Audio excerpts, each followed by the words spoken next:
Hey guys, so ngayon nandito kami ngayon sa Madcap Gaming. Nandito na naman, kasama na naman si Judge Bully, Judgmental. si Judge Metal, si Felix, Sir Felix. And today, special episode tayo kasi mag-unbox tayo ng something from the new expansion ng Magic the Gathering, which is Bloomborough. Yes, so we'll be unboxing itong isa sa mga pre-con decks ng Bloomborough, Family Matters. Kaya siya Family Matters, meron siyang mechanic na Offspring. Di-discuss ko yun later ng onte. Tapos ito yung colors niya, red, blue, and white. Kung tawag dyan sa Magic o sa community, tawag dyan sa Jeskai colors. So, kasi tawag na Jeskai, yung color combination na yun was introduced nung cans, the black, na may mga group or clans ng mga dragon aligned yung time na yun. So, as the years go by, naka-read along lang yung tao na Jeskai siya. Nasanay na lang yung tao. So, yun. Tapos, sabi naman dito, actually, I believe this started sa set na to, na may description ng konti yung set, yung deck mismo. Sabi dito, make Offspring, tas go wide. Pag sinabing go wide, create ka ng tokens or creatures, and then you attack with them. Okay. So, yun yung go wide strategy nito. Tapos, ang commander niya is si Zinnia, nandito. Interesting to card na to. Tsaka yung, papakita ko yung actual card later.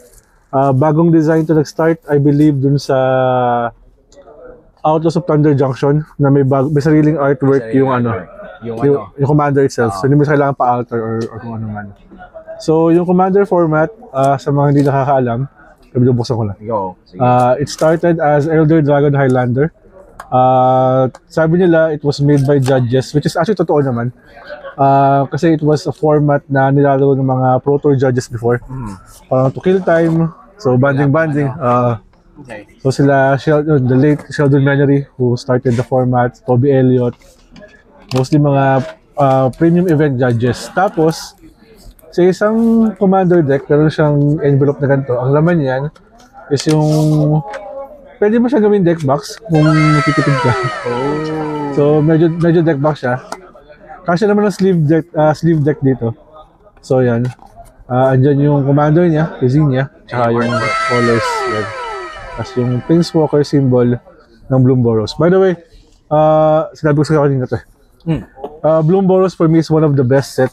Not just for this year, but for me one of the best simula 2020. Ang isang reason ko doon is sobrang refreshing ng set. Na Una yung design. Yung design kasi sobrang yung cute creatures ganun. Nakakatawa pa nga kasi may mga tao nagsasabi na paano nila na-survive yung Phyrexian invasion. Kailangan sa isip ko ba't kailangan niya pang isipin yun? Okay. Kailangan niya pang isipin masyado yun. Kumbaga, it was designed that way. Kaya ko siya naisabing refreshing kasi although may mga characters na napunta doon na nagiging animal sila kasi yung nung lore nung parang pinaka universe niya na nagiging hayop yung mga tao doon. Yung mga napupunta doon, nagiging hayop sila. Nag-a-adapt sila ng form ng hayop. So like si Ral Zarek, isa sa mga Planeswalker. Na ngayon, Planeswalker pa din siya after lumawala yung mga spark, nagkaroon ng Planeswalker. Pero otter siya. Pero yung story ng is still connected to the main Planeswalker na. Somehow it's still connected. Okay. Pero hindi nila yung main artwork nung nila nung bundle pack nila. Let's say for example ito. Magbubukas na ata. May pangalan pa siya. So takot yung pangalan. Ito si Ral. So si Ral Zarek. So ngayon naging otter siya. Pero kung titignan niyo yung pinaka artwork nung box. Sobrang parang fresh siya na parang walang nangyayaring gulo dun sa set. Walang diba? Walang chaotic, walang dark Pero actually meron. Pero yun nga, sobrang iba niya kasi. Ang story kasi nito, so although hindi ako big sa lore, hindi ako pinaka lore guy kung tutuusin. Pero yung pinaka story niya is doon sa plane ng Bloomborough, merong lugar na tinatawag na yung siya mabuksan. 3 City. So, yung legendary card yun di ba? Legendary land card yata siya. Alam ko land card siya, not sure if it's legendary. Ang description nila doon is parang siyang Nykthos kasi bibilangin niya yung colors. Ipubulas siya ng colors depende sa creature type. So, ang tawag sa kanya is parang na ibang tao is Nyctos in combination of Gaia's Cradle. So, dalawang sobrang lakas na land. Okay. Yung combination ng card na yan. So, ganun siya katindi. So, ito si Zinnia. Kung nakikita nyo. So, legendary creature. One white, one blue, tsaka one red. Siya ay isang bird bard. Bard is parang mga D&D people. Alam na nyo na yan, di ba? Music. So, ginagawa niya, flying siya. It gets X plus 0, where X is the number of creatures you control with base power 1. So, kung titignan mo, parang pangit, di ba? Base power 1 daw. Ang reason doon kasi, yung creature spells that you cast have offspring too. The offspring. Now, when you cast a creature spell, you may pay 2. Tapos, when you pay additional 2 as you cast that creature spell, diba, if you pay that 2, magkakaroon siya ng copy ng creature na yun as a 1/1. Okay. So, kada offspring mo, lalaki si Zinnia. So, yun yung last niya. May rules, yung offspring. Actually, pag-usapan ito ng mga judges na nakaraan. Pero, una natin, yan, masyado magulo yan. Ayan yung mga judges natin. Ako confused pa. So, ito, si Mabel, so, Arthur pala. Si Mabel yung main character ng story. Diba? Mabel Flame Dweller. Nag-ano siya ng party. So, ito si Arthur, siyang Mouse Knight. Widely compared siya kay Winota. Isa sa mga popular na commanders ng Boros color, red, white. So, very similar siya doon, pero yun nga, cute version to eh. So, mas maganda to. Foil ba yan? Foil siya, foil. Okay. Tsaka yung kasi si Winota is red, white. This is red, white, blue. Oh. So, it gives you an option for additional colors. And nga pala, sa commander decks, lagi kayong may dalawang commanders na kasama. Yung face commander, kasi yung face commander siya nasa box. Okay. Tapos secondary commander yung isa.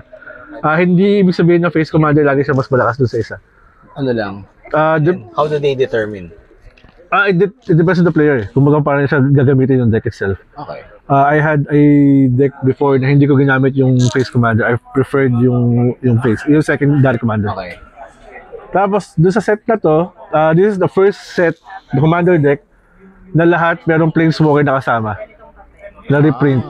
Bukod doon sa mga, obviously yung mga deck na commander nila is planeswalker, obviously default, ganun. Pero ito yung first na lahat, ito nga, may kasamang planeswalker, lahat sila is animal. Ayan, si Elspeth. So for this deck, si Elspeth, Sun's Champion, which is actually very good for this deck. Very cute siya. Kasi yung +1 niya, it creates 3 1/1 white soldier tokens. Which already helps Zinnia. Diba? So, medyo aggressive siya on that end. Yan. Tapos, ito reprint to, si Jazal Goldmane. Pakita ko lang yung mga reprints. Yan. Good card to. Although, value-wise, wala na masyado kasi sobrang... Pero before it was good. I mean, not really high. Pero ngayon kasi sobrang reprint siya eh. Talagang sa mga commander decks. Tapos, attacking creatures control gets +1/+1, where X is the number of attacking creatures control. So, if you go wide, mas malaki siya, di ba? Marshall Coup, void wipe to. Ang mga dito is creature, create X, 1 white, tapos, if you paid 5 or more, destroy all other creatures. So, void wipe ka, pero lamang ka. Oh, okay. So, yun yung ganda ng Marshall Coup, tapos after that turn, play mo si Zinnia. So yun yung usual na flow. Ideally ganun. Storm of Souls, bagong card to. Return all creatures from your graveyard to the battlefield, tapos lahat sila magkakaroon ng 1/1. Maging 1/1 sila. So yun yung pinaka-focus on deck. Tapos dadagdag mo dun sa... So focus nila talaga kay Zinnia na palakihin siya. Ito reprint, Selfless Spirit is a good card. Maganda dito kasi if you sacrifice it, lahat ng creatures mo will get indestructible. For one turn. Until end of turn. New card. Jack na rabbit. Isang malaking rabbit. Siya ay Jack Rabbit. So, X, 1 in a white. Ravenous. Pag yung Ravenous is, depende pag... Okay. Tapos, sabi niya, when attacks, create a number of white rabbit creature equal to the number of power niya. So, ipapump mo siya. Tapos, andun yung X. So, let's say if you pay 2, then 5. Pag-ibig siyang 5 X counters. Okay. Di ba? Oo. And then you draw a card. Tapos, pag matak siya, agawa siya ng 5 rabbits. Depende sa counter niya. which help, again, parang mini version ni Zinnia. Tapos ito, bird creatures control have vigilance and 1/1. +1/+1 pala. Tapos beginning of end step, for each spell you cast this turn, agawa siya ng 1/1. So yung focus talaga, if you notice, yung focus nung precon, naka Zinnia talaga. So by default talagang pinupunta ka niya doon. Yeah, ano ka talaga. I-heard lahat ng activity pupunta. Ito, another reprint, Blade Splicer. So, I don't think this would make the deck if we cut it. Kasi, I mean, if you start tweaking the deck. Pero yung theme pa rin niya is andun. Kasi 1/1 siya eh. Tapos gagawa siya ng 3/3. Tapos, ito reprint. Ito reprint itong mga to. Hindi ko napansin yung ibang ano. Ito, notable reprint to, Restoration Angel. Although not for the deck. Pero, I believe this is valuable kasi combo piece to eh. Ano ka combo niya? Yung mga combo to kasi yung sabi niya, yung TV niya, yung may excel target ng angel creature, then return that to the battlefield under control. So ang gagawin niya, pagbaba niya, usually Kiki-Jiki yung Mirror Breaker, yung kakombo niya. Pakopyahin niya yun, tapos tap. So, mangyayari, magkakaroon ng copy rate ng Restoration Angel, untap, gano'n. So mag-a-unleash siya. Mag-a-unleash siya. Okay. Yun yung mga usual ginagawa ng mga EDH people. Skyclip Operation, ito, good to for the deck. Ang kit ng design. This was among kit nung na-release to. Pero kaya ako sinabi maganda sa deck kasi yung pinapansin niya is creatures with power 3 or more. Okay. Judge, explain bakit ganyan yung design ng card. Okay. Yung aftermath cards kasi, this is the first part of the card. Yung dust. Tapos sa graveyard, you can cast this spell from your graveyard, then exile it. So, dust still dawn. Oh. Diba? Pero yun yung dawn part niya. Yung mga cast mo lang yung dawn part, or yung aftermath part, galing sa graveyard. Kailan lumabas yun? So, bago ba yan? Medyo luma na. Luma na. This was Amon Ket. Parang, hindi pa masakit ko nun. Pero, pero ano yun, yung times na may, nagde-demo pa kami sa Asia Pop Comic Con, mga ganun. Tagal na nun. Kaya, tagal na. So, some other reprints, notable reprint is Luminous Brood Moth. Lumabas to nung Ikoria. Ito sino yung butterfly sa Godzilla? Si Mothra. So, yan. Ito yung skin niya. Ayan yun. Ito yung regular version niya. So, yan. Very good card to. Actually, ito yung pinaka-valuable doon sa deck before it was release yung list niya. Okay. So, syempre, nung lumabas yung list niya, bumaba na yung value ng card. Pero nung initially lumabas to, 12, 15 yata. Parang gano'n. Mataas siya. Kasi nga, doon siya na-reprint lang sa Ikoria. Kasi isang version niya is yun nga, yung sino nga ulit? Si Mothra. Yeah, si Mothra. Sun Titan, gasgas na reprint nito pero sobrang valuable sa Commander. So, parang fodder na usually nilalagay lang nila. Pero it's good. It's still good. It's still good for the format. Polywog Prodigy. Ito yung sinasabi nila na parang malakas na card value-wise sa set. Although hindi pa naman proven. Kasi medyo mabagal siya. Kasi sabi nito, when the creature evolves, basically titignan niya yung power and toughness ng bumababang creature. Malakas ba yung power mo or toughness compared sa akin? Pag the answer is yes, it will evolve +1/+1 siya. So lumalaki siya eventually. Oy, okay na. Tapos, whenever an opponent has spell, a non-creature spell, with mana value less than this power, draw a card.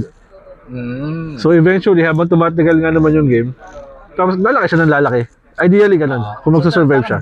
Binabangko mo lang siya, kumbaga hindi mo siya kailangan i-attack agad.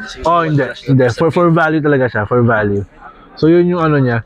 And by the laws of it naman, talaga may mga bababang creatures na mas malaki sa kanya. At pag nag-curve ka from Zinnia to kanya, na-offspring mo siya, by sure na yung isa kasi 1/1 lang eh. So yung copy niya, na may offspring na 1/1 lang, yun ang lalaki na sigurado. Kasi 1/1 lang yun eh. So it trickles up again, Yep.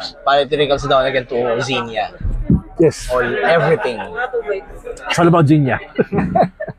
So ito, Fortune Teller's Talent. Yung level, if I'm not mistaken, this started sa D&D set. Kung hindi ako nagkakamali, baka mali ako. Pero alam ko doon yun. So, yung palagle-level ka kasi hindi siya nawawala. Okay. Parang yung class, alam ko parang yung class yung nagsimula na ito eh. So, yun. Meron siyang default, pag binaba mo, yung unang ability niya, yung you may look at the top card of your library at any time. Tapos yung second niya, if you activate it, so babayaran mo siya, pay 3 in a blue, level 2 ka na, mangyayari yung isa. So dire-diretso lang siya, magigain ka na next level. It's not necessarily na nag-level 2 ka, wala na yung level 1 mo. It doesn't make sense, di ba? It doesn't make sense. So ganun siya. Ito, reprint. Ay, sorry, naglag pa. Shield Broker galing sa New Capena. Pakita ko lang, pero medyo obvious kasi yung art niya na mukha siyang galing Capena. Medyo out of place na. Yun yung sayang. Sana ginawa nila lahat na bagong art. Pero baka naman asking too much. Sorry, Watsi. Binding of Tasa, this is good for the deck. Kasi this would allow you to draw a card whenever your creature deals combat damage. This was released nung time ng Theros block. Si Tasa is one of the gods ng Theros before. Okay. So yun yung binding niya. Kasi nga, ginagamit ito sa mga creature heavy decks na may mga evasion. Kasi whenever your creature hits, you'll draw a card. So yung value nandun. Which again, trickles down kay Zinya kasi mapapakinabangan every time you draw. Yes. So, tingin pa tayo ng ibang kit dito. This was part of Strixhaven. Yung set na may mga mages. So, ano siya, whenever a creature control this combat damage, which is yung offspring mo, draw a card. Draw naman. So, card value na habol niya. So, ito, napansin itong, cute to. Pakita mo na lang, just for the cuteness. Pwede, aside from the cuteness, kasi sabi niya, creature tokens you control have menace, and offsprings you create are tokens. Yun yung mga kuting sa labas eh. Tama. So, yan. Yeah. Ito yung explanation ng offspring. Kasi yung mga walang offspring, bibigyan ng offspring ability. Okay. Pero may mga cards na by default may offspring sila. So, tulad nito, Agate ba yun? Agate. Basta yun, si Instigator. Wizard na galit. So, yan. Instigator eh. Instigator. Sabi niya, ang classic is just one red and one generic and a red. Tapos offspring niya, you may pay 1 and a red. So, magiging 4 to ka siya. But when you do, magkakaroon siya ng copy niya na 1-1. Token ba ang pagkaganyan? Token ang gagamitin mo? Token yung gagawin niya na offspring. So, when that happens kasi, parang nabay ka ng 4 mana for 2 creatures. So, technically value pa din. And you're creating same effect kung ano meron yung isa. So, kung may triggered effect yung mga cards, then it's so, kung good. i-chat mo ng or nadagdagan mo ng +1, +1 or +2, meron din yung offspring na ano. Hindi ganun. Unless anthem effect na everybody gets it. Okay. Pero pag yung tipong triggered ability, kunwari, whenever you cast a spell, this happen, makikita siya nung offspring kasi copy siya nun. So, magti-trigger din siya. Trigger din. Ito naman, this is good for the deck kasi marami kang tokens, you can always convoke. When you convoke kasi, you may tap that creature to help pay the spell. So, tapos sabi niya, colorless yun, pagka tinap mo yung creature, colorless. or one of that mana's color, creature's color. Sabihin mo na lang. So, kung red yung tinap mo creature, it can produce red sa convoke. Tapos sabi nito kasi, this deals 6 damage to each untapped creature. So, kung nag-buy ka ng 6 na creatures na tap, hindi sila damage. Okay. Yung the rest, patay. Pati sa'yo, pati sa kalaban lang. Pati sa kalaban. Pati sa kalaban. So, you have to play it wisely then. Okay. Pero, I mean, it's a board boy. Double-edged sword pala yan. Combat Celebrant, actually, alam ko combo to sa ano eh. Kay, talaga ba? So, magkakawa to ng extra combat. Hindi siya combo. Sorry. Ang lahat kasi nung may combo sa Precon. Inferno Titan, kasabay ito ng Sun Titan cycle. Which was like, what, a few years ago? When I came back to Magic. Long time ago, friends. Hindi pa ako judge nun. Pero malakas to, itong mga Titan cycle na to. Kasi tama, whenever it enters the battlefield, it deals 3 damage, tapos pag matak siya 3 damage din, di-divide mo. Di-divide. So imagine ko na offspring mo to. Diba? Kasi sabihin mo 1-1 lang yun. Oo. Diba? Lakas ng impact Lakas doon. sa battlefield. So time warp, rapid augmenter. Ito surprising to. Ito, hindi si Solem, ito lagi na sa reprinter. Isa robot to eh. Kung Helm of the Host, surprising siya na reprint siya dito. Kasi combo pistol ng ibang commander cards. Hindi pa siya ganun kamahal before nung lumabas. Pero nung people discovered na Lashai Godo, the Bandit Lord. So, ang mangyari kasi is, nagawa siya ng copy nung ina-encrypt niya. Okay. So, ano sabi niya, beginning of combat your turn, create a token that's a copy. Except the token is legendary. So, ulit na yung combo mo. Dahil sa kanya. So, tas may combat celebrant ka pa. At to note, based on, I mean, wala naman akong data nito, pero sa observation ko lang, ito yung best mana base for a precon. Really? Aside from Lord of the Rings. Kasi Lord of the Rings, sobrang ganda ng mana base nun. Pero the rest, talagang sobrang bulok. Although dito pa rin yung mga Temple of Enlightenment, talaga ayaw nila alisin to. Pero yung... Talaga nila yan eh. Bulok na ito eh. Pero the rest ito, Darker Waste, ito mga lupa na to, Glacial Fortress. Yan, sobrang ganda. Kasi you have to fix your mana eh. Seacrum Post. Hindi siya ganun ka-valuable pero as far as having a deck out of the box, okay din. tas 3-color ka pa, so meron ka ng playable cards. Ito, Cascade Bluffs. Di ba challenging ang 3 colors? It is, kaya nga for a precon, tapos yung mga before na sobrang block ng mana base, ang tagal, lagi nakatap yung mana. Kaya people were so salty dun sa Slivers nung Commander Legends, kasi sobrang block ng mana base niya. If they had improved it. Parang ng oras kasi ang tagal lang. Oo, kasi laging nakahiga yung mana mo. So ito, Exotic Orchard, sobrang ganda ng art. Ayun, ang cute Ayun, ito nyo ba yan? Diba? Ganda nga. Diba? Kaya kung asal ka sa Watsi, mamahalin mo sila ulit na sa Blue Ball. Sana. Ayan, sobrang ganda na Ay, it could have been better, siyempre. Kung may Shocklands, lagi naman yung sinasabi ng mga tao. Pero overall, sobrang, it's a good step. Ano, mga reprint na ito, Spirited Companion, kahit deal. Napansin ko lang dito sa set na to, parang ina-expect ko mas maraming mga borrows or mga creature style na parang inline dun sa expansion. Pero parang hindi, no? Actually, may mga ginawa sila na tulad ito, yung hybridizations, yung mga card to. Pero yung art tries to adapt to Bloomboros. Okay. Tapos may mga card galing sa Bloomboros tulad itong Plum Creek Escort. Bagong card to Ayan. So Bloomboro card din siya. And some, yun nga, they try to adapt yung art itself. I think, overall okay naman. Ito, chart of course, lumang card din to Na, yan, bago pa rin yung art niya. Pero may mga cards to si Tutsuko Mizawa. Galing to sa parang Dominaria something to Dominaria set. Okay, Top to engineer itong mga to.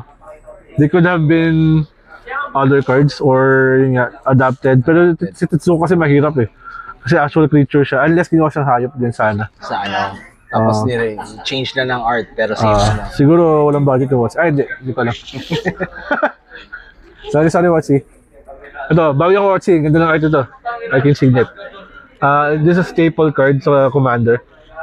Doon sa mga makakaalala pa, this was so expensive before when it was released. How much expensive are we talking? It should not be the case. It should not be that expensive. Kaya lang siya mahal. Na-hype talaga. Kaya siya mahal kasi nilabas siya sa isang product, yung Brawl. It was a 60 card standard Commander format. Okay, yeah. So may 4 decks na nilabas. Doon na siya makuha before. It was legal sa Commander, so people playing Commander was after the deck, after the card, Chase diba? Chase card talaga siya. So yung mga hindi bumili ng yun, hapit na hapit sila. Soldering also receive a new artwork for the set. Kailan lang lumabas yan This is actually staple siya sa Commander. Sa Commander products. Dapat meron siya. Ay, hindi man dapat, pero majority ng mga decks na nilalabas. Nilalagay siya talaga. Command Tower, siyempre fix sa Commander, pero ang ganda-ganda kasi ng art niya. So, ito may mga ganyan. Tapos ayan yung mga art ng Bloomboros. Sobrang cute. Basic lang sa pinapakita ko, baka matampo kayo. Ayan. So yan, mga rabbit. Ito yung pag-Commander deck yung bilhin nyo, back-to-back yung tokens sila. Pero ito, yung rabbit, ayan. So rabbit, di ba? Tapos yung treasure. Ang cute. Sobrang cute.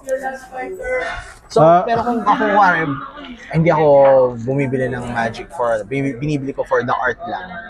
ano yung kailangan kong mga, or what do you prescribe na bilhin ko? Kung yun lang yung habol ko, the artwork lang, for collection lang. If you're after the artwork, I would say, go for collector boosters. Yung collector, although mas mahal siya talaga.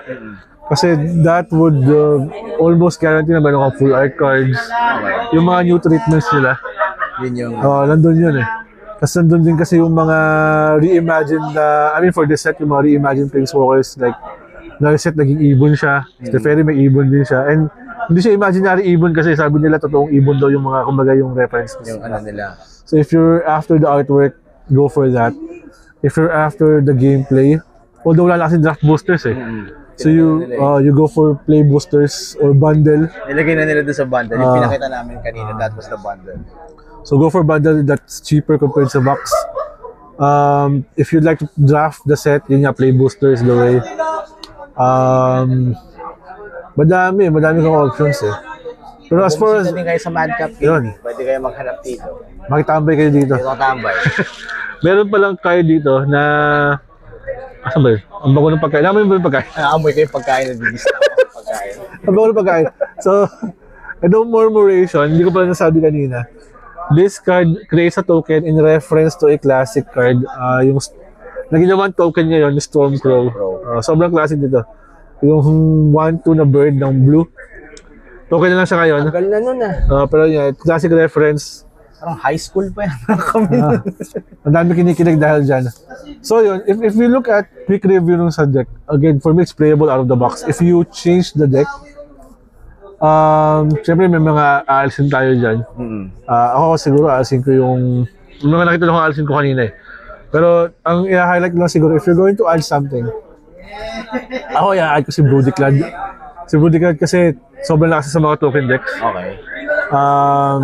Naman buong pangalan, mahaba yung pangalan niya eh. Wait lang. As usual, mahaba na naman na ano. Recording ako dito guys, so tanda na, hindi ko pasado lahat. Kaya si Broodiclad, red-white siya, kaya red-blue. Creature, ano siya, token heavy siya. Tapos, since nagawa ka ng multiple copies, you want your offspring to have triggered abilities when they enter. So gusto mo may Panharmonicon ka. Okay. Kasi Panharmonicon is an artifact for casting ko siya. It creates a replacement effect that when a creature enters, double yung trigger niya. Oh. So kung nag-offspring ka, yung isa may doble na, tapos yung isa, doble din. Doble din. So value, sobrang value na siya. So Diba? lakas mo na sa battlefield kasi ano. Talagang susulitin mo yung mga nangyayari.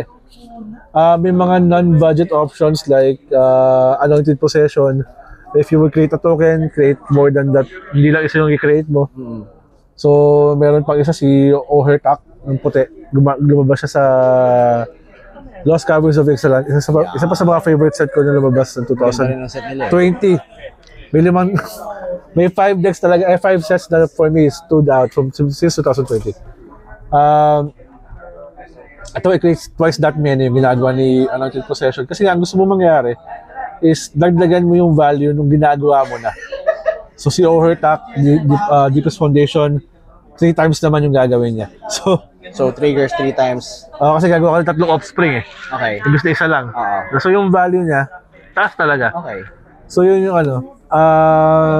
Of course, if you're building a deck or if you're tweaking a deck, you play within your budget pa din.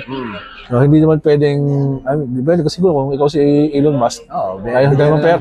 Tayo mong pera eh. Pero, yun, if you're going to pick a pre-con deck, I highly still recommend itong set na to.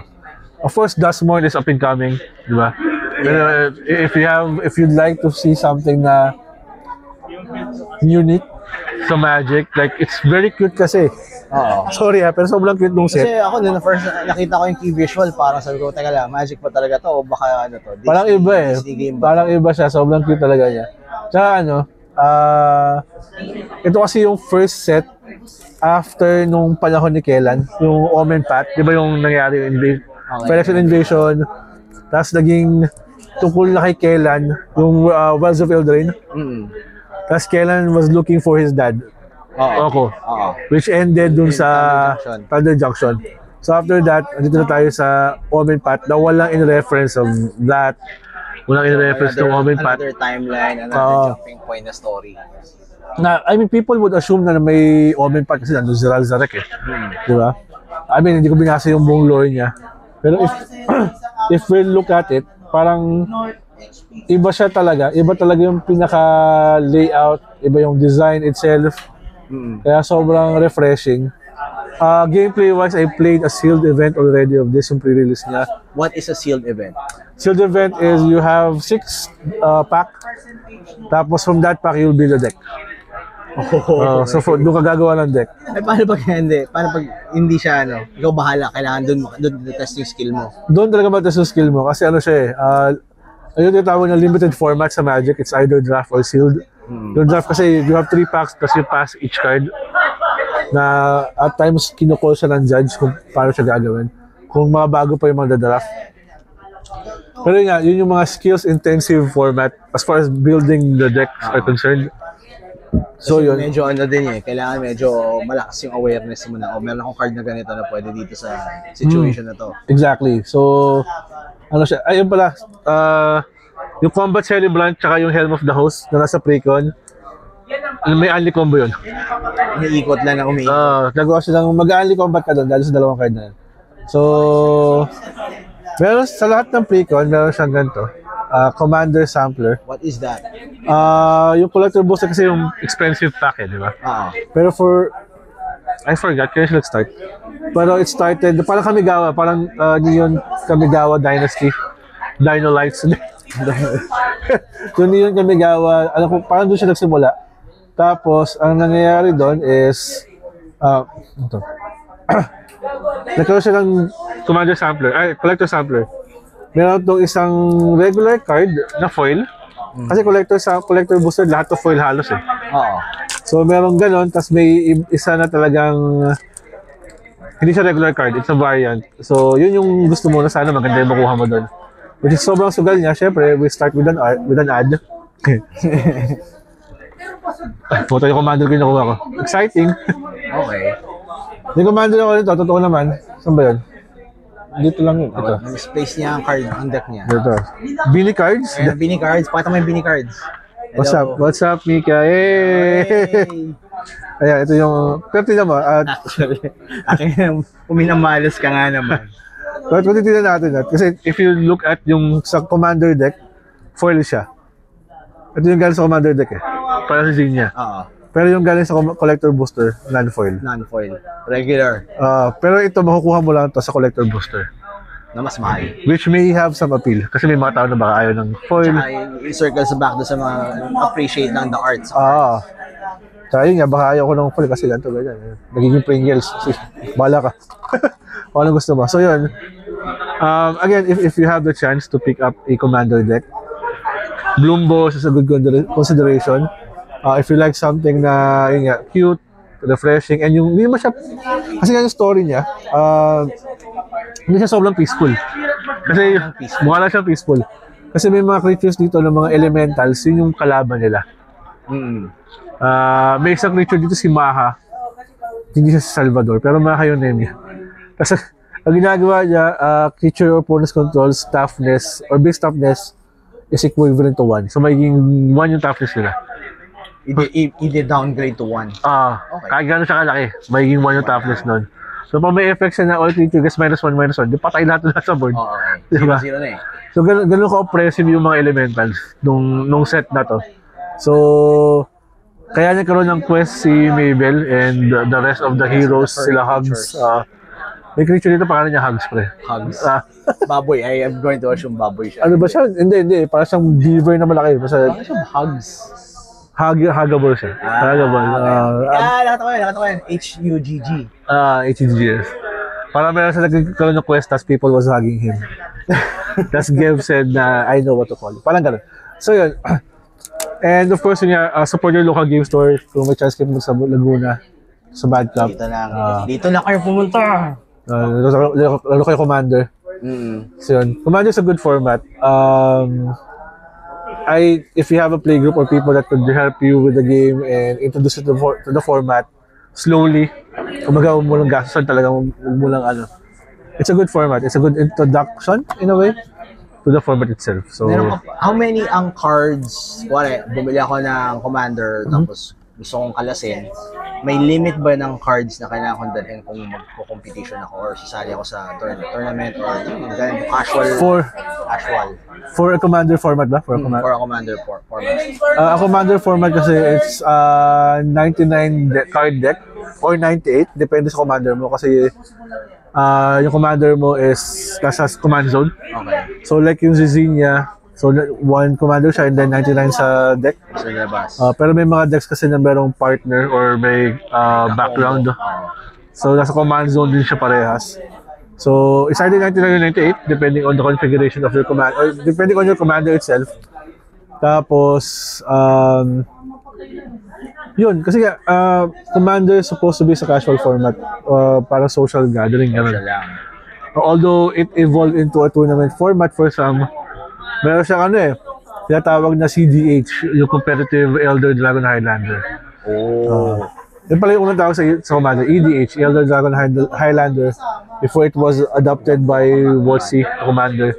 Kaya meron pa rin mga group sa Facebook na naghahanap yun, EDH ang... EDH pala yung reference nila. Yun, masaya siya format. Again, it depends on your playgroup. CDH, ibang usapan yan. Parang sobrang cutthroat na. Pero to each his own eh. If doon ka masaya, then go ahead. Yun nga, look for Bloomboro, look for Dustborn. Interesting yun. Okay.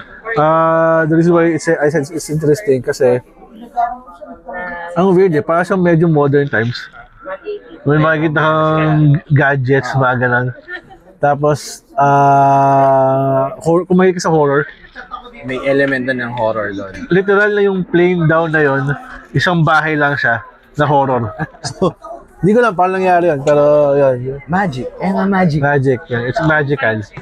So look forward to that. And yeah, Bloomboros is out. Go ahead, buy one. What is the SRP? Yung pre-order niya was at 2,500. Okay. So I believe some stores would be selling this at least 3. Okay. So there are 4 that came out. Squirreled Away yung pinaka sought after. Why? The reason why I believe people were looking for a card from Modern Horizons 2, si Chatterfang. Na sobrang lakas niya sa legendary creature. Okay. So if you have a creature that's already, kumbaga, legendary creature na established na, and pangalan mo lang, Squirreled Away, you would assume na marami siyang squirrels. Okay. No? So, yun tingin ko yung naging pool ng mga tao. Bragging rights, yung pag natalo mo sila, nagamit yung squirrel deck. It's another... Pinalo ka ng mga squirrel. Oo. So yun yung isa. Tapos ito yung Zizania, yung offspring nga.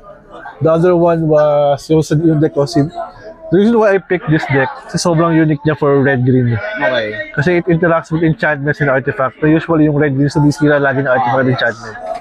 So it animates yung mga 4 mana value pataas. Magiging creature yun indestructible. So yun, sobrang kuwela nun. Yung Squirreled Away is born, Squirreled aggro tokens. Yung isa is po ng sarili niya next time. utak. Ayun, ito pala. Ito. Si, takpan ko lang yung pangalan. Sorry, si Roman. Peace Offering, it's banned. This is a tinatawag na group hug deck sa Commander. Okay. Or, pag sinabi kasi group hug, ito yung Squirreled Away. Yan. Pakita natin. Squirreled Away ba yan? Ito yung Squirreled Away. Golgari, red-green. Yan. Si Hazel of the Rot Bloom, yung ano niya. Ito si... So, what talaga bunny-inspired? Si Miss Bubble Flower. Paano ka naman ma-intimidate sa kalaban mo yung pangalan ng commander niya? Pero pagbagsak mo pala ng deck, at matindi pala yung mga effect. Ano siya group hug, so basically everybody benefits from whatever it is you're doing. Okay.